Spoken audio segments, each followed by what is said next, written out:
Dzień dobry. Dzisiaj na kanale Testy TV dłuta stolarskie, nie byle jakie, tylko moje ulubione. I uwaga, nie będą to dłuta japońskie, tylko dłuta wykonane w Szwajcarii. Proszę bardzo, tak wygląda zestaw mini dłut firmy Pfeil, jeśli dobrze wymawiam. Tak wygląda mój zestaw, który ma lat, myślę, że ze 3, a tak wygląda nowy zestaw. Niewiele się różni, jak sami zobaczycie, ale dobrze. Pokażę Wam na nówce. Proszę bardzo. Podstawa wykonana z klonu, która nie tylko ładnie wygląda, ale też pełni funkcję użytkową. Te dłuta przenosimy właśnie wraz z podstawą.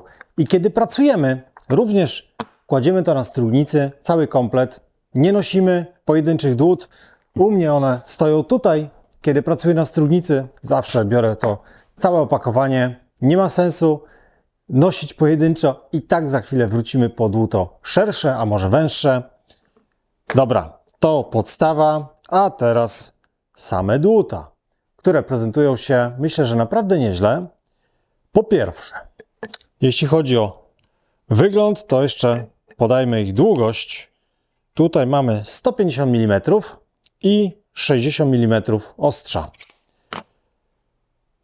Wykonane są ze stali chromowo-wanadowej, utwardzonej do 60 Hz. To jest, wydaje mi się, że więcej niż większość dłut europejskich, a trochę mniej niż dłuta japońskie.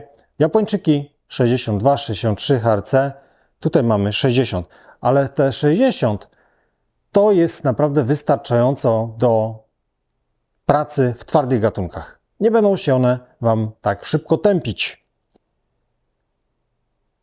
Mosiężna skówka, rękojeść wykonana z jesionu, tutaj sfazowana na 8 razy i na końcu jest to zaoblone, tak żebyśmy nie kaleczyli dłoni, kiedy będziemy trzymać tą rękojeść.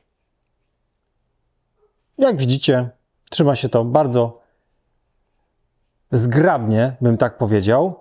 I jeszcze jedna ważna kwestia.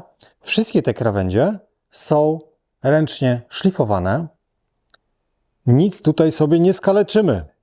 Tararam, plastry na rękach, ponieważ Jarek pracował Japończykami. I tutaj, słuchajcie, wszystkie te krawędzie są naprawdę bardzo ostre. Możemy, słuchajcie, nawet tym pracować jak pilnikiem, zdzierakiem. Tak to wygląda. Tutaj nic tak nie zrobimy, bo to jest po prostu poszlifowane. Szerokości. Tutaj mamy 25, mamy 19, mamy 12 i mamy 6. I ten komplet faktycznie, słuchajcie, załatwia Wam większość tematów w warsztacie. No oczywiście mogą się zdarzyć prace inne, które będą wymagać innych szerokości, ale to według mnie naprawdę jest takie, jakby to powiedzieć, od tego powinno się zacząć. Kolejna miła kwestia to to, że dłuta są fabrycznie naprawdę dobrze naostrzone. Weźmy sobie tutaj kawałek egzotyka. Tutaj jest sapeli. I pokażę Wam, że nawet praca tutaj dłutem wyciągniętym prosto z pudełka w poprzek włókien nie stanowi tutaj absolutnie problemu. Proszę bardzo i lecimy.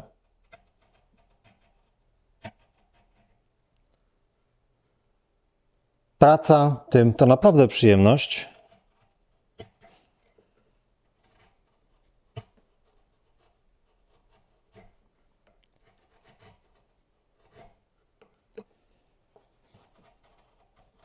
Nawet tak szerokie ostrze da sobie radę. No i to, co powstaje, to oczywiście mikruski straszliwe. No, gdybym wziął wąskie dłuto, no to jest zupełnie inna bajka. możemy zbierać to dużo grubiej, przez szerokość ostrza. Mówię, że pracuję z tymi dłutami dość często. Jedno z lepszych zastosowań, jakie znalazłem, to praca przy szablonach Kumiko. Ponieważ tutaj pracujemy z małymi elementami i chcemy, żeby te nasze dłonie były przy szablonie jak najbliżej. I faktycznie znowu tutaj te dłuta przydają się naprawdę doskonale. Szablon Kumiko ustawiony i teraz chciałoby się pracować jak najbliżej w tym miejscu, tak? Przy dłucie tego typu, mimo tego, że szerokość jest podobna, to rękojeść jest ponad 20 cm. Tutaj możemy pracować, zobaczcie, w ten sposób. I to faktycznie zdaje egzamin. Nie wiem, czy to będzie widać. I praca tymi dłutami to naprawdę prawdziwa przyjemność.